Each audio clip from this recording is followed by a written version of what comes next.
Welcome back to Casual Digital, the place where we'll discuss digital topic but still keep the child vibes. I'm Felicia Janita and I'm with. I'm Nabila Sudanisa, I'm Nuraini Arifin. and today we're going to talk about a topic that's super close to our daily lives, money or electronic money. Exactly. Feels like almost everyone has used e-money these days, right? You can use it to pay tolls, ride Highland service, even buy a cup of coffee.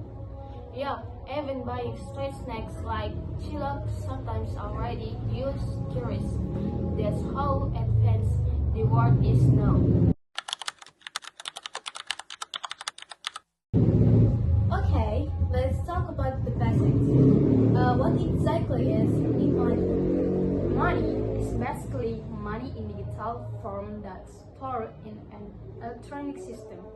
So it's not like physical case you can hold, but you can still use it for transaction.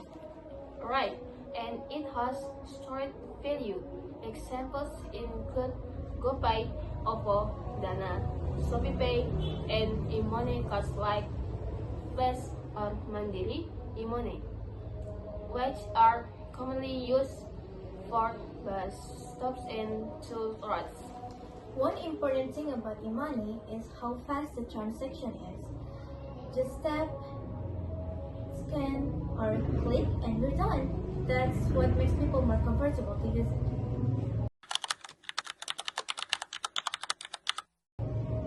When we talk about popularity, I think the main reason people switch to e-money is convenience. Totally, image before paying for public transport, you need exact cash. Change now, you can scan a barcode. And another reasons people love e-money, promo, cashback, discount. I'm sure money top up just because the cashback is tempting. That's totally me.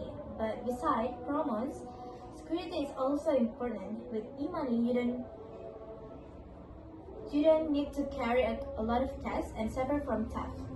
There, there also the pandemic factor. People become more aware of the importance of going cashless to avoid physical contact. Since then, the money usage exploded. But like any technology, e-money isn't perfect. It has its dark side and risks too. One of them is internet dependence. Sometimes servers crash, signal gets weak, or the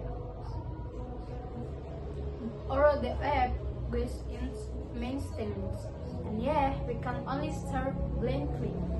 Happened to me many times. Was about to pay my food, then the signal is died. Someone else has to pay first, and it's embarrassing. Besides that, there's data security risks. If we recklessly click link or aren't careful, our account can get poisoned. And the most common one, people become more wasteful. Since the money isn't psychologizable, it's easy to say, oh, it's only 20k or it's just 30k, and suddenly it's all gone. That's dangerous. Money makes transaction feel effortless, and that's good, but also a trap.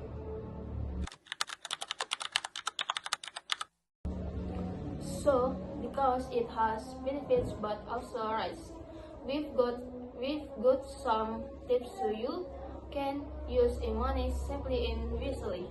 First tip is use a PIN and two-step verification. Don't use 1, 2, 3, 4, 5, 6 or just your birthday. Yes, don't be lazy. Make a strong password. Second, don't click random claims, especially those claiming win 5 million or 100% cashback. Those are definitely traps. Third, check your transaction history. Sometimes there are small suspicious transactions. And lastly, top up only the amount you need, the way you want overspend.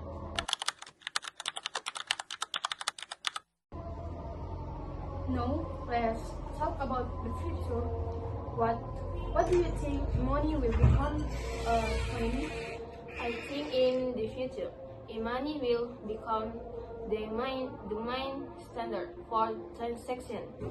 Like in some developed countries where cash is barely used anymore. Yeah, even the government is pushing hard for payment digitalism now. Curious is everywhere, even in small towns. Exactly, and I think people will get more used to it until eventually cash will only be asked in certain situations. If that happens, we need to be more digitally literate, more aware of security, more disciplined, and more mindful about managing finance. So, in solution, e-money really makes our life easier, fast, safe, and practical. But we still need it to be wise and careful because every technology comes with tricks. Thank you for listening all the way to the end. Hopefully, today's talk helps you understand e-money better. Don't forget to follow and share Visual Digital. See you in the next video. Bye!